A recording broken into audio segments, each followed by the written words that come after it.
So today I'm going to discuss about the assignment tree. First, I'm going to import test03.csv and test04.csv, which are used for this assignment. So I'm importing pandas as PD. Then once after importing pandas, I'm writing my data frame name as my df, and I'm reading the table test03.csv for now. And it's comma separated values. That's why I'm using comma as a separator. Then I'm gonna use the info method to get my data frame size.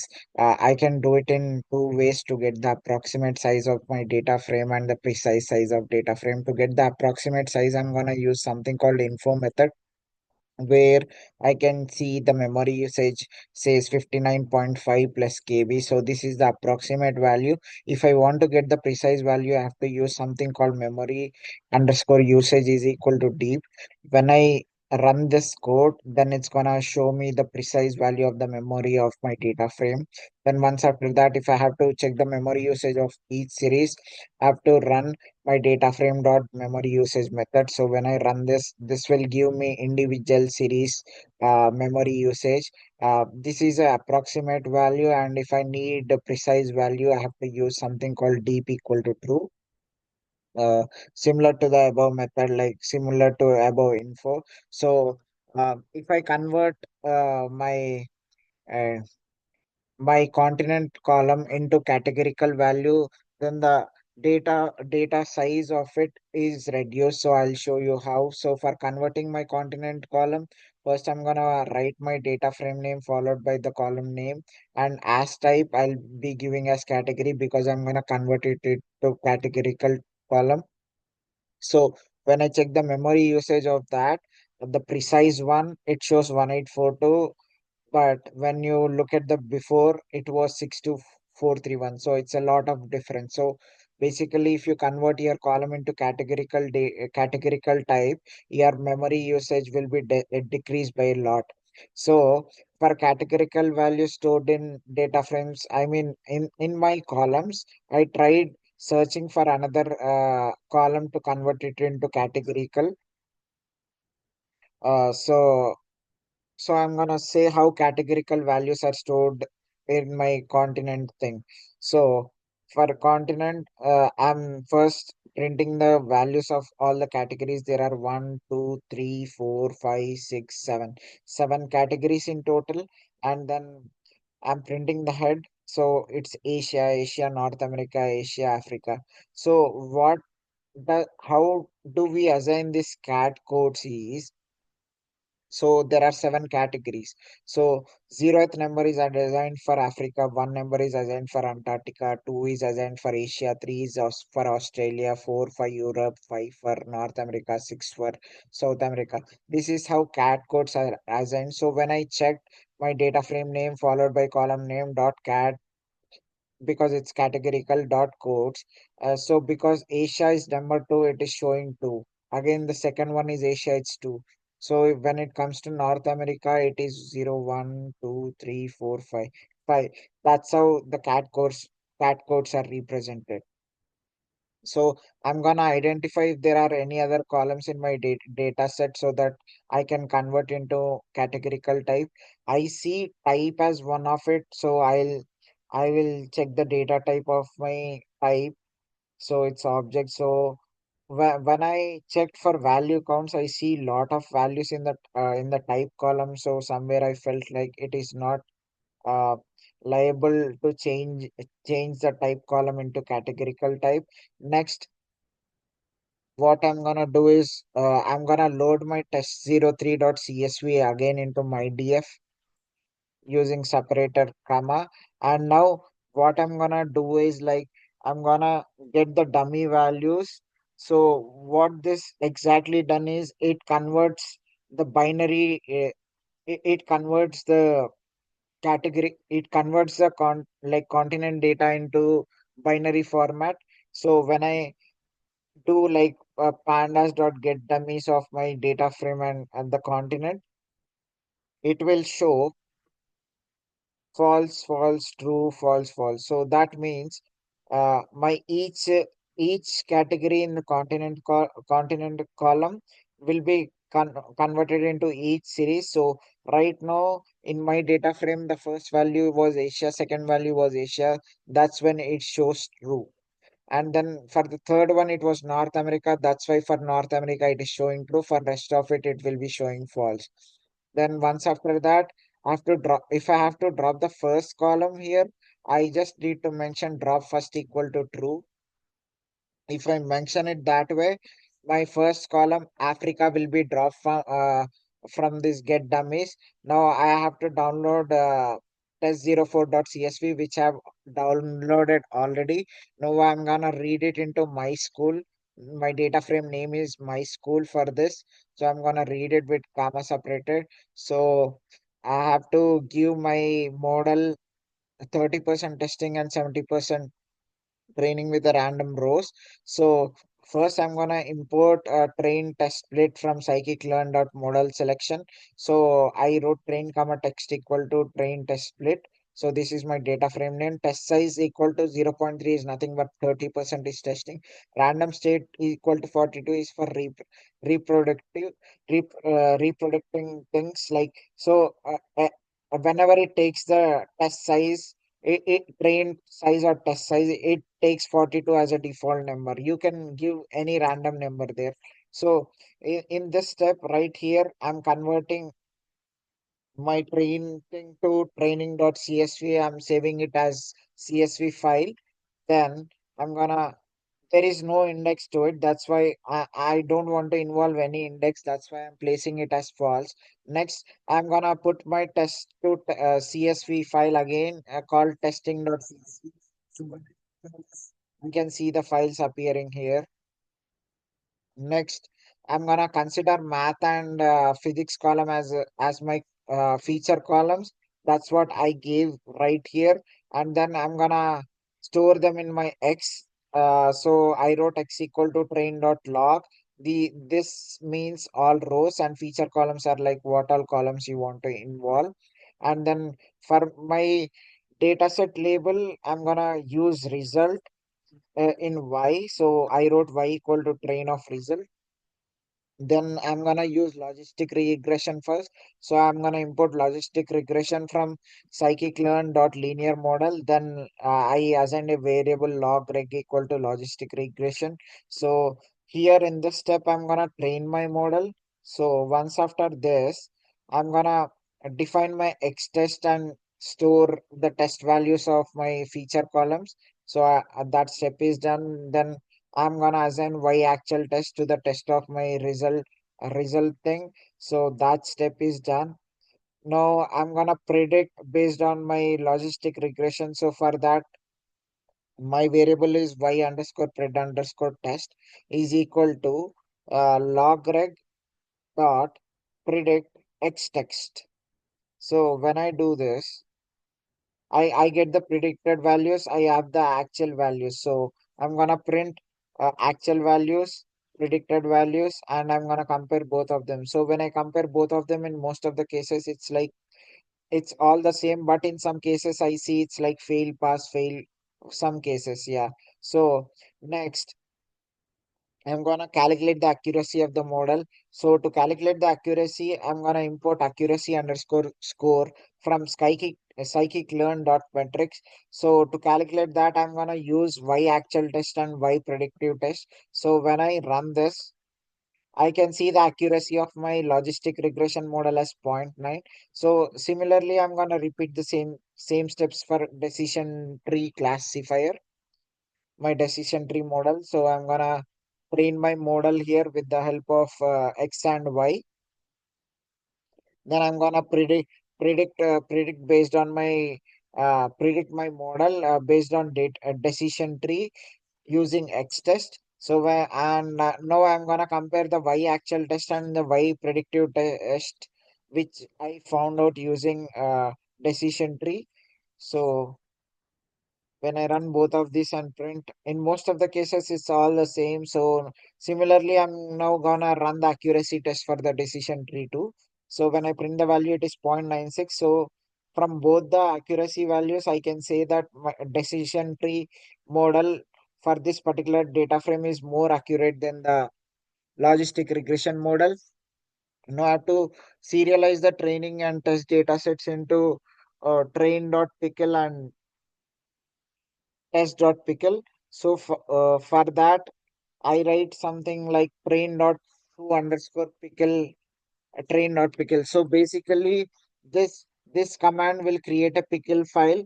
So pickle file is nothing but it converts our data frame into a byte stream, and and it is like it saves the Python objects as a binary objects, and it is more memory efficient. So if you can see the test.pkl and train.pkl is created here. Then after that, I'm gonna convert my time column into date time type. For this, I use something called uh, first I'm gonna as like my data frame name followed by my column name, and then pandas dot to date time to convert it into date time format, my school of time, like my school, my data frame name followed by the column name. And so when I check the data types for this, the time is converted to date time. So I'm gonna just check the head. Now I'm gonna extract the hour from the time column. For that, I need to write a command my school of time like dot dt dot hour. That's how I'm gonna get hour from the time column. Similarly for year, it's the same. I'm assigning it to year and writing year at the end, and I'm gonna run this. And when I check my head again, I see two columns created, hour and year, which I've created on the top. Now I have to create a timestamp called TS and assign it a value. So to create a timestamp, I have to write something like this: pandas dot to underscore date time followed by date. So this creates a timestamp. Then after this, I'm gonna use lock and this timestamp as a filter and show my data frame. So this this result here shows the values of where the time column is greater than 1/1/2015. Those all values we are going to display here. So the next step is I'm gonna implement value counts on my years, so that I'll know like how many years, like 2010 has 19 counts, it is repeated 19 times, 2017 is repeated 16 times, that way. And now I'm gonna sort index, like first my I'll be showing 2009, second 2010. I'm gonna sort index so that it comes in a sequence like how it is. Next, I'm gonna plot those same things using matplot. For that, I'm using this matplot inline. So when I plot it, you can see on the graph like how it is exactly displaying. Like 2010, it was 2010, it was like, if you look at this, 2010 it was 19. So if you check 2010, it is beyond 17.5. So the graph pretty much explain whatever counts we see it here. Next, uh, I'm gonna check for the duplicate rows for my maths and physics columns. So duplicate rows is nothing but the identical values, and I'm gonna only capture the first occurrence. So I'm gonna use duplicated method for it. It's because I have to uh, see duplicated values for my maths and physics, so I wrote it as a list. And keep equal to first is nothing but first occurrence, that's why I wrote keep equal to first. So when I run this code, I see my first occurrence for this row is 16, this row is 33, this row is 47, this row is 64. So when I have to display everything, I have to write the same code but keep equal to false, display every code, every duplicated values. So if you see here, I just displayed uh 16, 33, 47, 64, but you can see here 6, 16, 33, 47, 64, which are like duplicated values. That's why it's displayed here keep equal to first. This is like all the values which have duplicates. So that's how it is. And then next, so to display the maximum number of rows here, Just a sec. So to display the maximum number of rows, we use something called in pandas. We use something called get underscore option. It is for displaying maximum rows. So by default, it is 60 rows to display. Uh, for this and then if I have to display all the rows in my data frame, I should write something called none here. So that way, it displays all my rows in my data frame. If that is not the case, if I if I want to reset it back, I need to write something called reset underscore option. So when I run my data frame now, you don't see all the values. Previously, when I set here, when I use set option and display rows and none, it was showing all 99. But right now, when I reset it, it's just showing some values.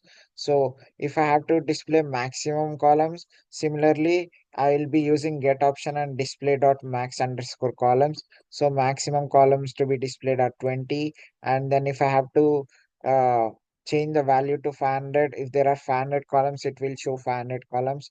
So you can see here we have limited number of columns here, and I'm resetting the option of max columns. Now I'm gonna use floating point number for uh, this thing. So this is set option, this is to display float format, and this comma is nothing but it is comma separated and by thousands. So I run this, and then I mean, it does not affect any underlying data because it just displays, it just affects on displaying the data for us, but underlying data, there won't be any issue.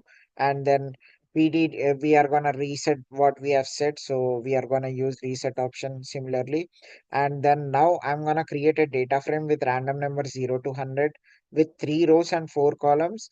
The column names are red, green, blue, and yellow with my row indices as 10, 20, 30. For that, I'm gonna import numpy because uh, I have to give random numbers in between 0 and 100. So I'm writing my data frame.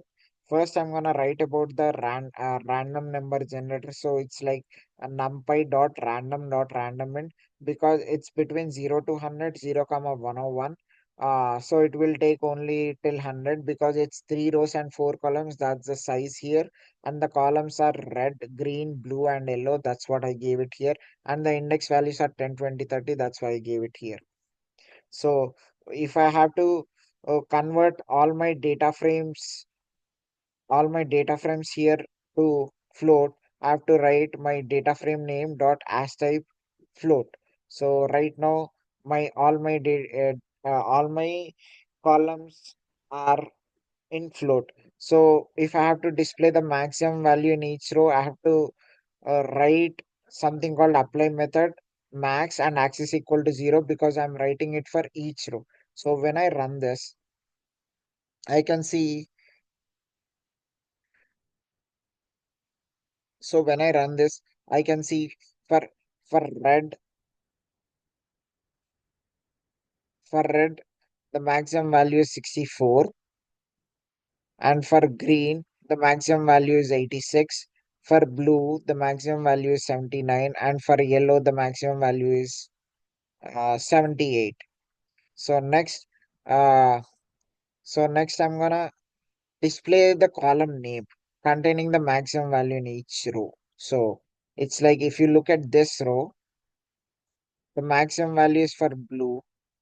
That's sorry. So just a second. I'm sorry. 10, 20, 30.